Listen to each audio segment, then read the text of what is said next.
Comme vous l'avez compris, comme ça a été annoncé, on commence une nouvelle série qu'on a appelée d'Abraham à Christ, le fil rouge de la rédemption. Et donc mon but, ça sera pendant plusieurs sessions de prendre un personnage de l'Ancien Testament, de faire une brève biographie de ce personnage, parce qu'on se rend compte avec les pasteurs que la culture biblique diminue. Il y a beaucoup de gens qui finalement se sont convertis ou ont rejoint l'Église Connect, mais ne savent pas grand-chose de ces personnages importants de l'Ancien Testament. Donc il y aura une courte biographie. Je prendrai à chaque fois 2 ou 3 éléments marquants de la vie du personnage, et ensuite on verra, fil rouge de la rédemption, on verra en quoi ce personnage attire nos regards vers Jésus, nous parle de Jésus, annonce Jésus. Donc ce matin, j'ai décidé de commencer par celui qui est appelé le père des croyants, Abraham. Qui a déjà qui n'a jamais entendu parler d'Abraham? Je ne sais pas si c'est la bonne question. Qui a lu toute l'histoire d'Abraham? Quelques-uns quand même. Alors, on va parler d'Abraham ce matin, le père des croyants. C'est le surnom qu'on lui donne généralement, le père de la foi. Abraham joue un rôle important à la fois dans le judaïsme, à la fois dans l'islam et à la fois dans le christianisme, puisque pour ces 3 religions monothéistes, Abraham est considéré comme le père de la foi, l'initiateur, celui qui a commencé. Il est le patriarche des Israélites au travers de Jacob, il l'est au travers d'Ismaël pour les Ismaélites et il l'est au travers d'Ésaü pour tous les Édomites. Donc Abraham, voilà, je vous ai préparé un petit tableau, je ne sais pas s'il s'affiche. Oh là là, bah, c'est illisible quoi. Ok, il est beau le tableau, hein? Je vais vous l'envoyer par WhatsApp. C'est un petit tableau qui essaie de nous faire comprendre les relations entre les différents patriarches, les liens de filiation, de parenté, etc. Désolé, je ne pensais pas que la qualité que j'ai envoyée à Martha était mauvaise, donc ce n'est pas de sa faute, c'est de la mienne. Mais je vous l'envoie cet après-midi, c'est promis. On trouve et on peut lire l'histoire d'Abraham, notez-le si vous voulez approfondir votre connaissance d'Abraham, depuis la Genèse au chapitre 11, verset 26, première fois où il est mention d'Abraham, jusqu'à Genèse chapitre 25. Donc une grosse partie de la Genèse, malgré tout, est accordée à Abraham. Abraham est né à Ur, une région prospère de Chaldée, c'est-à-dire dans l'Irak actuel, quelque part en Irak actuellement. Il est né au sein d'une famille où son père s'appelait Terah et où il avait 2 frères, Nahor et Haran. Haran, c'est le père de Lot. Vous vous souvenez, j'ai prêché sur Lot il y a je ne sais plus quand c'était. Haran est mort très tôt et quelque part, on dirait qu'Abraham a pris un petit peu Lot sous son aile, en tout cas pendant une partie de sa vie. Et l'autre frère, Nahor, lui, est celui qui va donner naissance, entre autres, à Laban et Rebecca, qui, elle, deviendra l'épouse d'Isaac. Bon, tout cela, c'est peut-être un peu confus, mais vous verrez que sur ce tableau que je vous enverrai tout à l'heure, vous pouvez refaire tous ces liens. C'est seulement à l'âge de 75 ans qu'Abraham va recevoir un appel divin. Dieu va lui ordonner de quitter sa patrie et de se rendre dans une terre que Dieu lui montrerait. On trouve ça dans Genèse au chapitre 12. Je lis juste ce verset-là.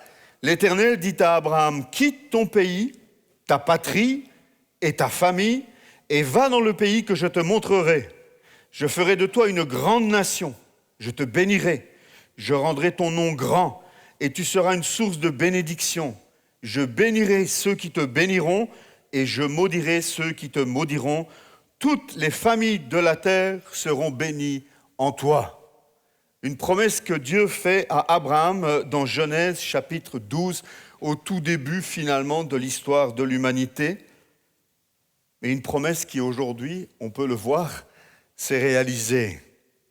L'auteur de l'Épître aux Hébreux dit plus ou moins les mêmes choses. Au chapitre 11, dans ce fameux chapitre de la foi, il y a une grosse partie qui est réservée à Abraham dans ce chapitre de la foi. Au verset 8 et 10, nous lisons « C'est par la foi qu'Abraham a obéi lorsque Dieu l'a appelé et qu'il est parti pour le pays qu'il devait recevoir en héritage. Et il est parti sans savoir où il allait. J'ai toujours aimé cette phrase dans l'Épître aux Hébreux. Abraham est parti sans savoir où il allait. Ça a toujours été une énigme pour moi, cette phrase. Vous avez essayé déjà de partir quelque part sans savoir où vous alliez? Souvent sans savoir par où y aller, peut-être. Mais aller quelque part sans savoir où on doit aller, c'est quand même compliqué. Abraham a fait preuve de foi. Il est parti sans savoir où il allait. C'est par la foi qu'il est venu s'installer dans le pays promis comme dans un pays étranger. Il y habitait sous des tentes, ainsi qu'Isaac et Jacob, les co-héritiers de la même promesse, car il attendait la cité qui a de solides fondations, celle dont Dieu est l'architecte et le constructeur. En réponse à cet appel divin, à l'âge de 75 ans, Abraham quitte Ur. Avec sa femme, Sarai, qui va s'appeler plus tard Sarah, son neveu Lot et toute sa maisonnée. Ce voyage va les amener à Canaan, la terre que Dieu a promis à Abraham. Dieu fit plusieurs promesses à Abraham. On appelle ces promesses les promesses abrahamiques. Si vous voulez un mot compliqué à mettre dans le Scrabble, vous pouvez l'apprendre. Abrahamique avec un H au milieu des deux A. Dieu va faire ses promesses. On les a lues. La multiplication de sa descendance, la possession de la terre de Canaan et la bénédiction de toutes les nations de la terre à travers lui. Et lorsqu'Abraham reçoit cette promesse à l'âge de 75 ans, qui a plus que 75 ans ici?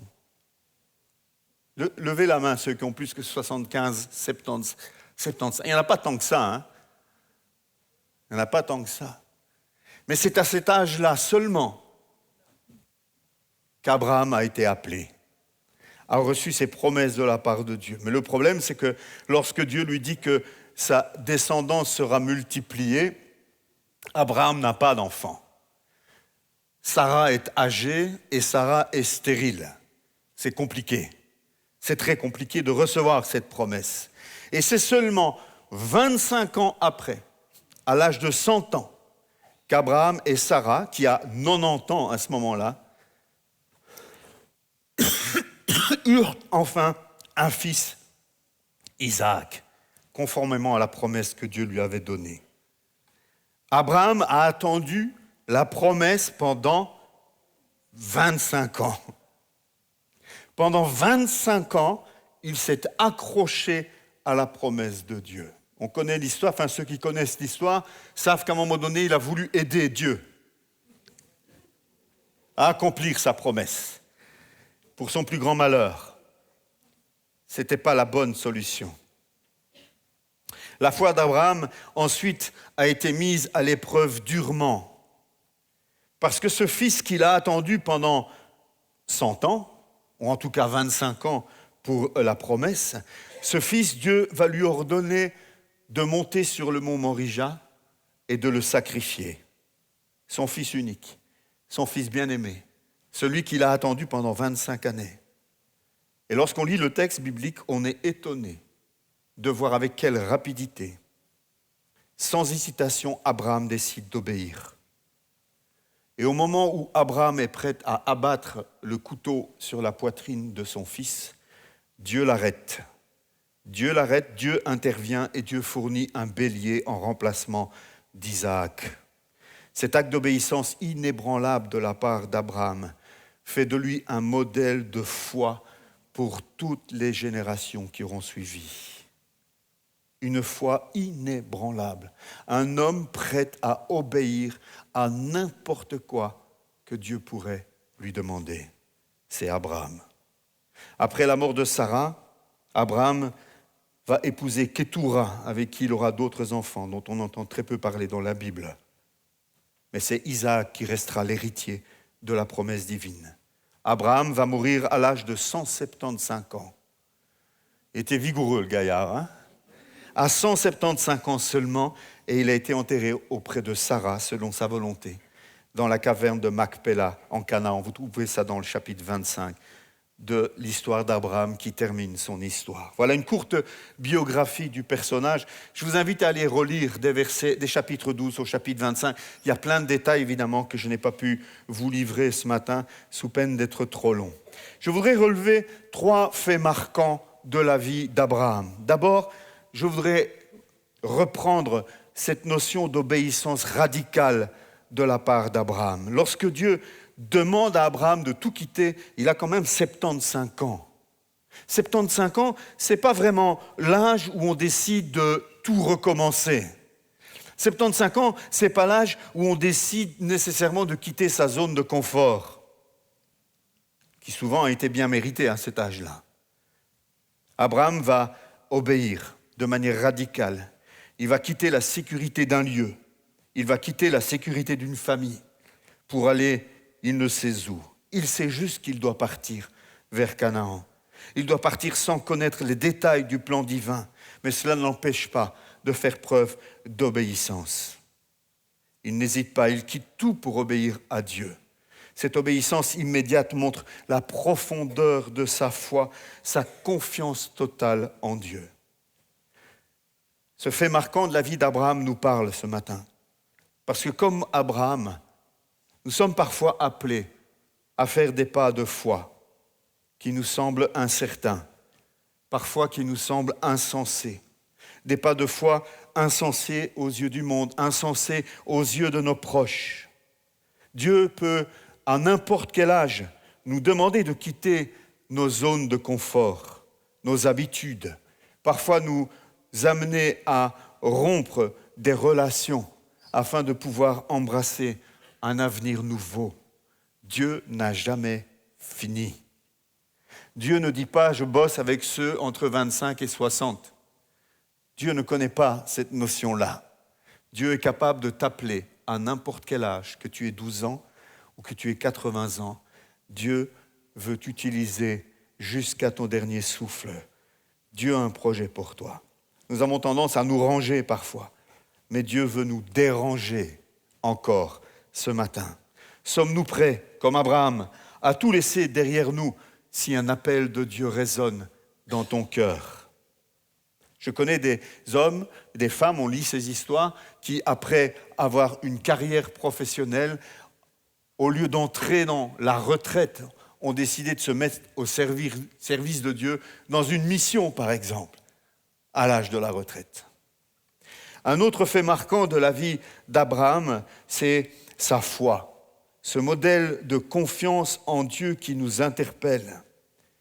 Après avoir attendu pendant des décennies pour la naissance de son fils, cet enfant de la promesse, Abraham est mis à l'épreuve de manière extrême. Dieu lui demande l'impensable. Dieu lui demande de sacrifier Isaac, son fils, son unique, sur le mont Moria. Ce test met non seulement à l'épreuve la foi d'Abraham, mais aussi son amour et sa loyauté envers Dieu. Et sans hésitation, Abraham obéit et se met en route pour sacrifier son fils.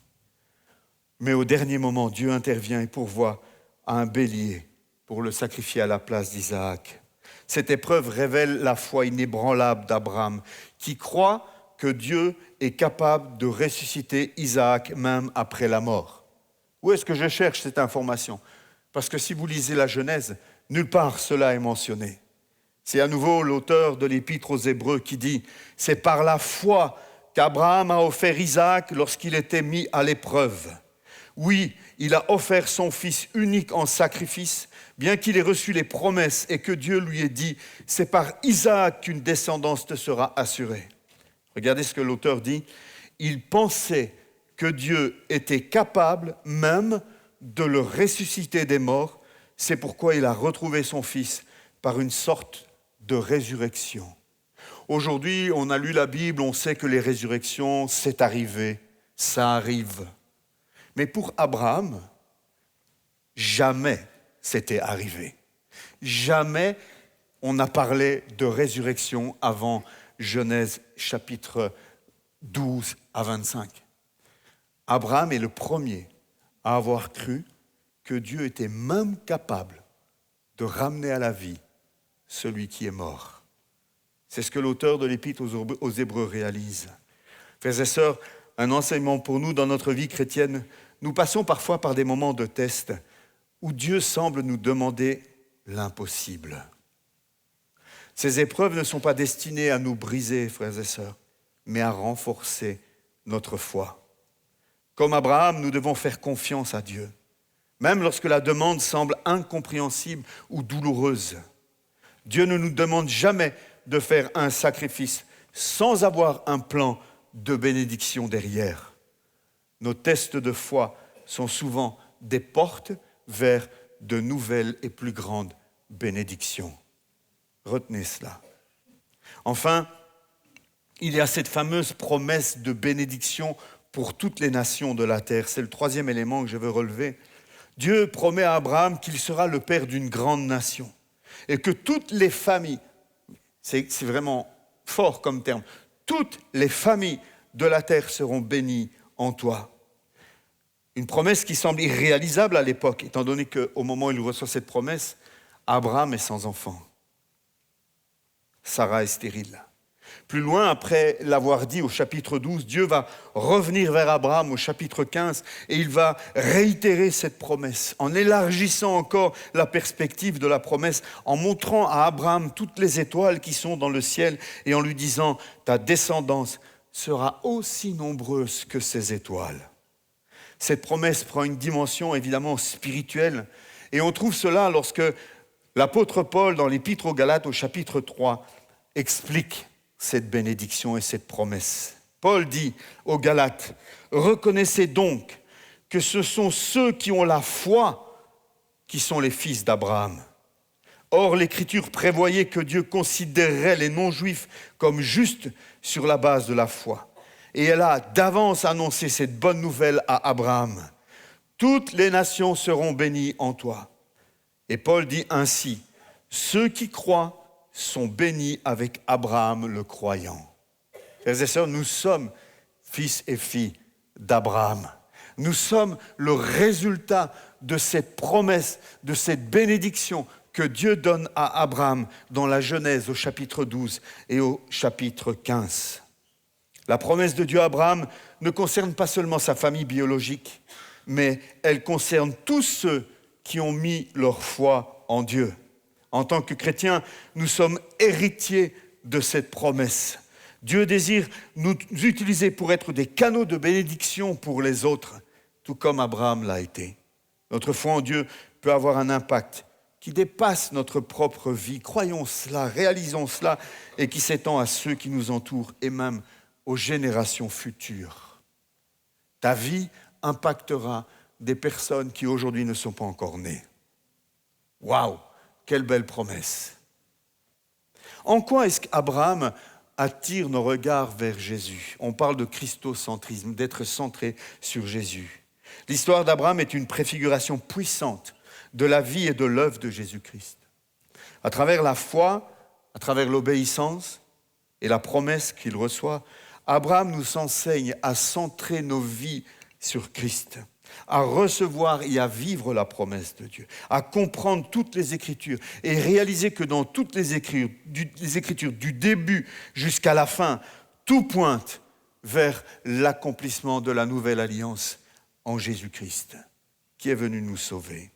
Voici quelques éléments clés où l'on peut voir des préfigurations de Christ et tirer des enseignements pour notre vie chrétienne, frères et sœurs. D'abord, dans l'appel d'Abraham, tout simplement.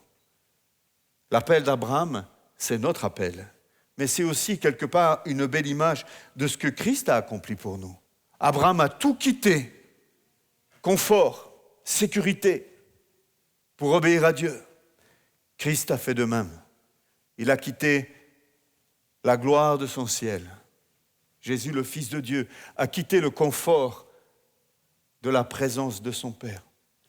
Il a tout quitté pour venir sur la terre en simple homme, en serviteur, pour venir guérir les cœurs brisés, pour venir donner sa vie en rançon pour nous, pour venir donner sa vie sur la croix, mourir, lui le juste, mourir sur la croix, pour qu'au travers de son sang, nous puissions être réconciliés avec Dieu le Père, être pardonnés. Waouh! Mais c'est aussi l'appel de chaque chrétien d'être prêt à tout abandonner pour être un disciple de Jésus.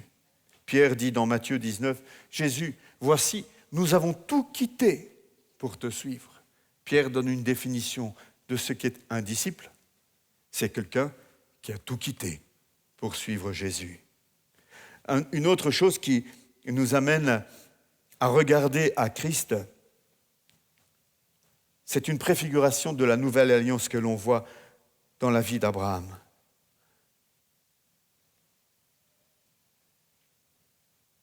Dans Galates, au chapitre 3 et au verset 16, nous lisons ceci. « Or, les promesses ont été faites à Abraham et à sa descendance. Il n'est pas dit « et aux descendances », comme s'il s'agissait de plusieurs, mais c'est d'une seule qu'il s'agit, à ta descendance, c'est-à-dire à Christ.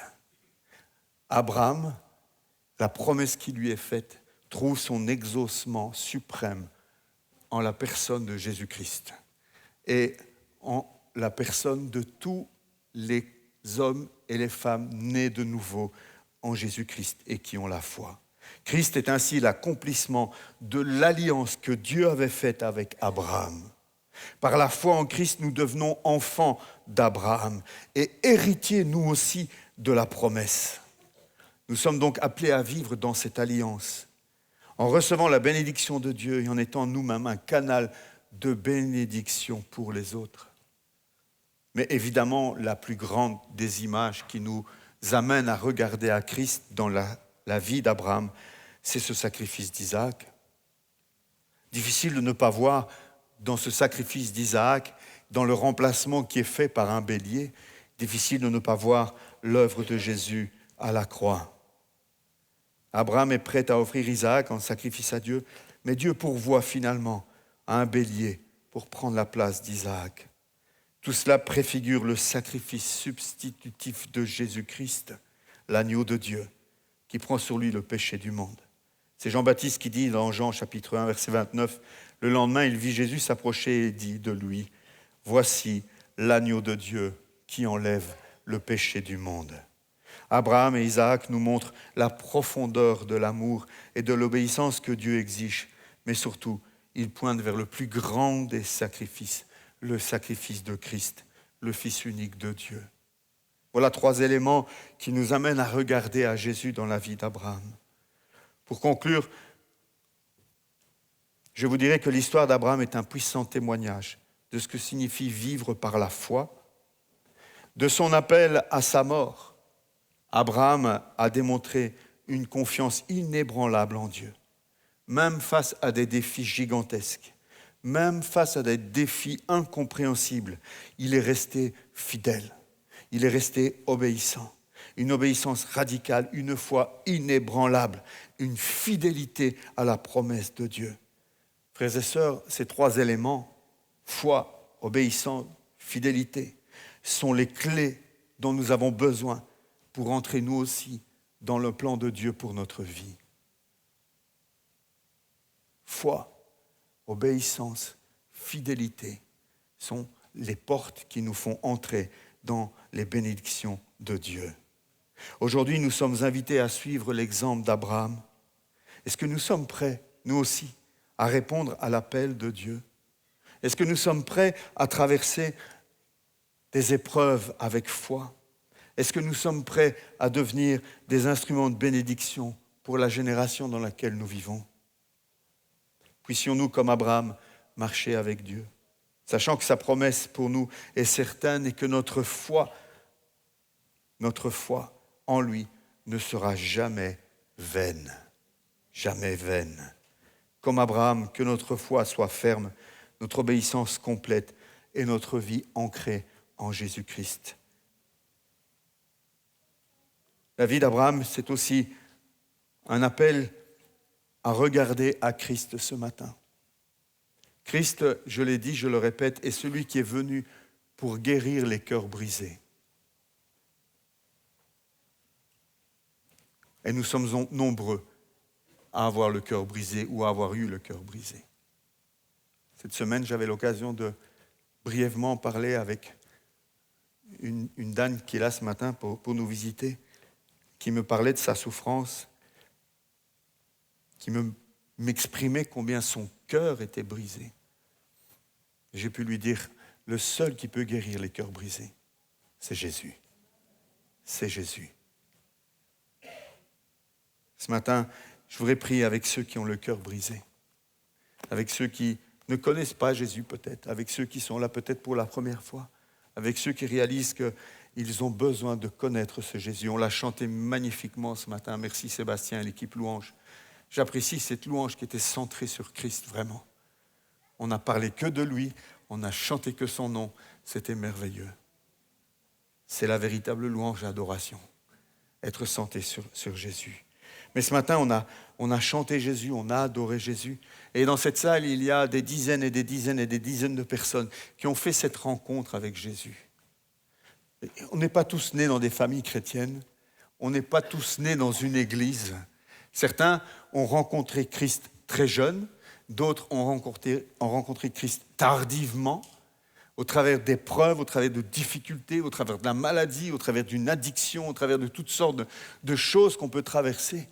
Mais je peux vous garantir que tous ceux qui ont mis leur foi en Jésus, pour le pardon de leurs péchés, non seulement Jésus pardonne, mais Jésus guérit aussi. Jésus guérit les cœurs brisés. Ce qui brise nos cœurs, c'est le péché. Ce qui brise nos cœurs, c'est les mauvais choix que nous faisons. Ce qui brise nos cœurs, c'est les attitudes mauvaises de gens autour de nous à cause du péché. Le péché est à la racine de tous les maux, en fait. Le péché dans ce monde est ce qui fait que ce monde s'entretue, que ce monde se vole, que ce monde vit dans la tromperie. Ce matin, je te propose Jésus, celui qui guérit les cœurs brisés. Celui qui peut te permettre de naître de nouveau, de recommencer ta vie à zéro. Il y a un vieux monsieur religieux qui s'est approché de Jésus. Un jour, il s'appelait Nicodème. Il ne comprenait pas ce que Jésus était en train de lui dire. Jésus lui dit, tu as besoin de naître d'en haut, tu as besoin de naître de nouveau. Mais ce vieux monsieur lui dit, mais comment veux-tu que je naisse de nouveau? Je suis vieux déjà, je ne peux quand même pas retourner dans le sein de ma mère. Il n'avait rien compris. Jésus parlait de naissance spirituelle. De naissance spirituelle. Parce que nous naissons tous vivants physiquement, mais la Bible nous dit aussi que nous naissons tous morts spirituellement. À la naissance, nous sommes morts spirituellement à cause du péché qui impacte nos vies et ce monde. Et ce que Jésus dit à Nicodème, Nicodème, tu es vivant physiquement, tu connais les Écritures, mais il te manque quelque chose. Tu as besoin de naître spirituellement. Tu as besoin de naître de nouveau. C'est la nouvelle naissance. Jésus te propose de recommencer à zéro, de remettre les compteurs à zéro, d'effacer ta dette et de recommencer une nouvelle vie avec lui. Avec lui pour berger, avec lui pour ami, avec lui pour consolateur, avec lui comme Dieu pour prendre soin de toi et te conduire sur le chemin de la vraie vie. La vie en abondance. Amen. Prions ensemble. Et j'invite ceux qui se sentent concernés ce matin et qui se disent « J'ai envie de rencontrer ce Jésus-là ». Je vous invite simplement à répéter dans votre cœur tout bas cette prière que je formule. Invitez Jésus à venir. Donnez-lui l'occasion de venir faire la différence dans votre vie. Avec vos mots, avec de simples mots. Demandez pardon. Dites à Jésus, je te demande pardon pour cette vie que j'ai menée sans toi jusqu'à aujourd'hui. Tu vois les séquelles de cette vie sans toi, Seigneur. Tu vois combien j'ai été abusé, abîmé par la vie, trompé, détruit. Mon cœur est en lambeaux, mon cœur est en pièces.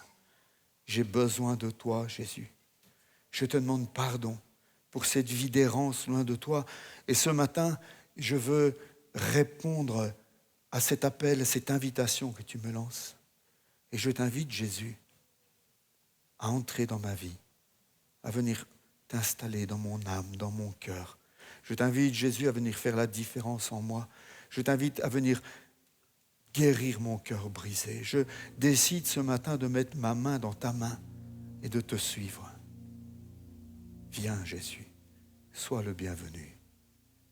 Pardon, Jésus, encore pardon pour toutes mes fautes, pardon pour tous mes péchés, mes mensonges, mes vols, mes tromperies, tout ce que j'ai fait, Jésus, qui ont entaché ma vie, qui ont entaché ma conscience, qui ont fait mourir ma conscience. Je te demande pardon pour tout cela, Jésus.